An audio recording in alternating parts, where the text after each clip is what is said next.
A Fox News alert on the North Korean threat as the rogue nation outlines detailed plans to attack the U.S. Pacific Island territory of Guam, a major military hub for America. The North saying Kim Jong-un could approve the plans within days. And while some folks living in Guam are understandably concerned, others are taking it in stride.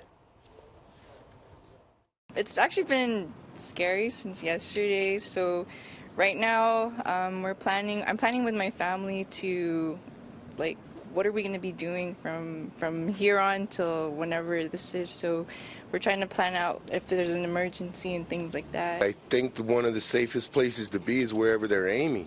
Their tests don't seem to be too successful usually, and we have missile defense and stuff.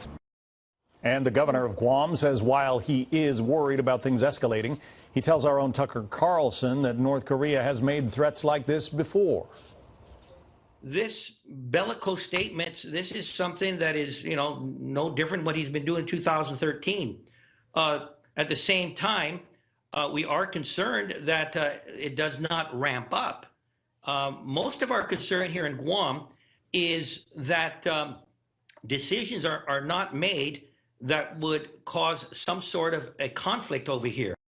Joining us now, retired Lieutenant Colonel Michael Waltz, former Green Beret commander, former counterterrorism advisor to Vice President Cheney, and author of Warrior Diplomat, a Fox News contributor as well. Also, Michael Oslin with the Hoover Institution, a Williams Griffiths Fellow in Contemporary Asia, and author of The End of the Asian Century. Thanks very much for being with us. Colonel Waltz, taking this apart from a military standpoint, why is North Korea most interested in threatening Guam? Well, the missiles that they've had most success with, the Hwasong 12, excuse me, that they've tested probably 3 to 4 times now successfully in the last several months, are capable of hitting Guam.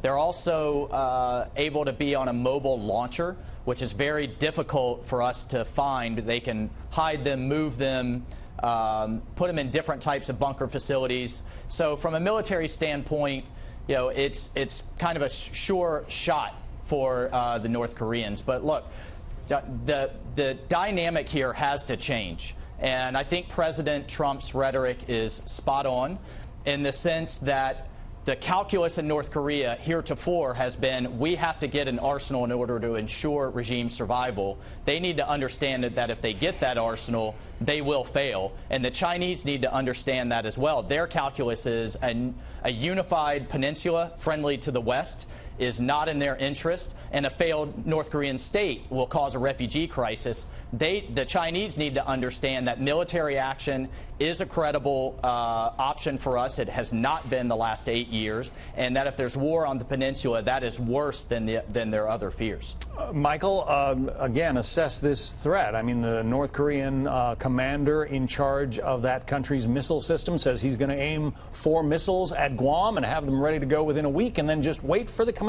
How seriously do we have to take that?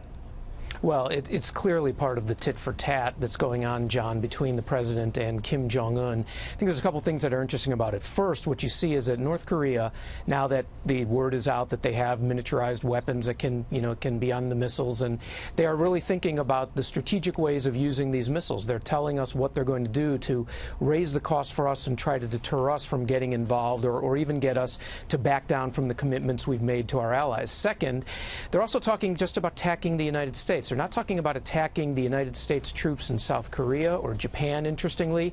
I think this is part of a strategy to really make this a North Korean-U.S.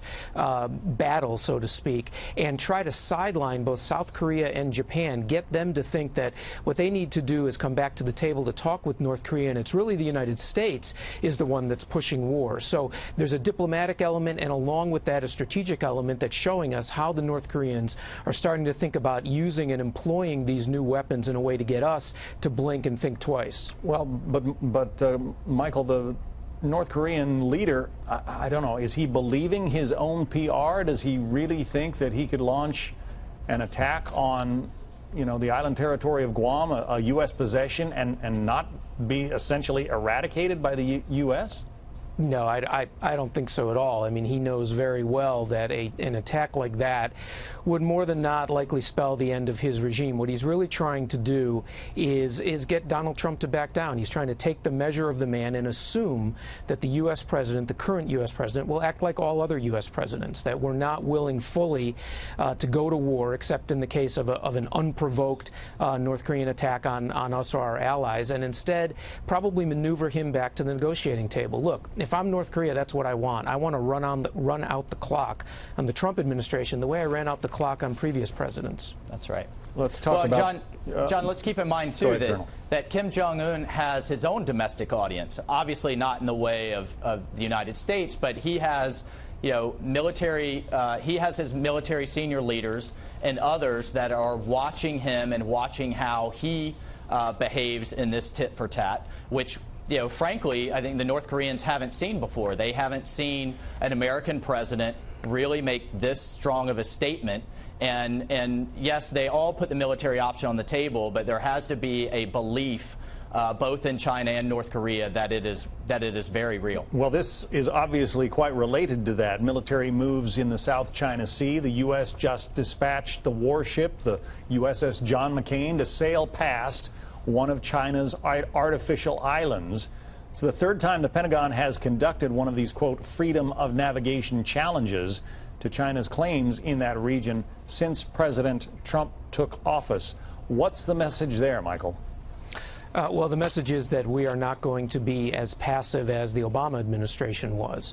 Now, the problem with the freedom of navigation operations, they're a good thing to do, and we should have been doing them a lot sooner and a lot more frequently, and it's good that they're doing them. It doesn't change the facts on the ground, however. The Chinese bases that they've built in the South China Sea and militarized, those are not going away. And so, on the one hand, we're sending messages that we're going to remain present and that this is going to be an administration that presses what it considers to be U.S. interests in freedom of navigation and the like. But it doesn't change what the Chinese are doing. And that's actually, John, the same dynamic we have with North Korea. Despite the president's rhetoric, the North Koreans have basically brushed it off, and what they've said is that we're going to be, we're never going to negotiate away these weapons, and in fact, we're going to target you and your forces where they are concentrated. So this is the problem of playing from behind the eight ball. We've let both of these situations develop to a degree where all we can do is try to maintain the presence and the credibility of our commitment, but we can't roll back the clock right now. Colonel Waltz, an appropriate show of force, or should it be even stronger somehow? Well, I think this is also part of the negotiations that President Trump had early on with President Xi of China. We've been very quiet on trade issues that the president campaigned on currency issues, and frankly, until this week on the South China Sea, I believe in the hopes that China would take more forceful action in North Korea. Now that they have not, then we are not going to acquiesce on those other things that China cares about. So I think this is a clear message to the Chinese. They need to step up to the plate. They need to change their calculus with North Korea, or we're going to have friction in the relationship across a number of things. Lieutenant Colonel Michael Waltz, also Michael Auslin, thank you both.